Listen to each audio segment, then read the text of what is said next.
Hi everyone, I'm Carrie from the home office. Sometimes when you're stamping, especially if you're building a picture or a scene, you're going to want to overlap your stamped images to create some depth. And this can be tricky because as you overlap those images, you don't want the lines from the original image to show through the layering. Let me show you what I mean. On this charming card from the Sitting Here stamp set, you can see how this puppy is asleep in his bed. And this picture was actually made of two different stamps. We have the puppy and the basket that he is asleep in. So we're going to layer these together to create one seamless image. Now if I was to stamp them separately, I have my basket stamped here, and if I stamp just the puppy on top, you can see how the lines from the basket show through and kind of create a messy image. The way to correct this is with a technique called masking. Here's how you do it. Now typically if you're creating a picture, you work from the background forward, but with masking you work from the foreground backwards. So the stamp in the foreground is the puppy, it's what's on top. So that is actually what I want to stamp first. So we'll ink that puppy. And now I'm going to create a mask.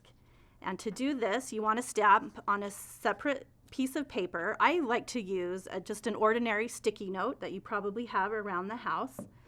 You could also use just a piece of copy paper and a little bit of temporary adhesive behind it.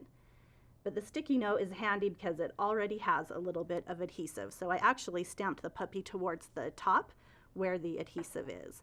And it doesn't have to be a perfect image because we're just going to stamp on top of it. But before I do that, I want to cut it out.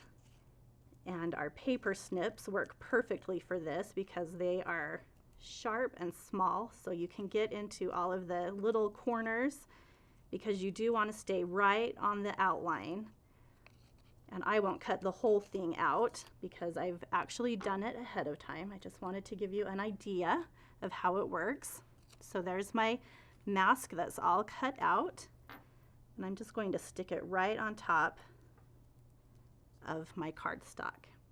And now I'll stamp the basket, which will look like it's in the background.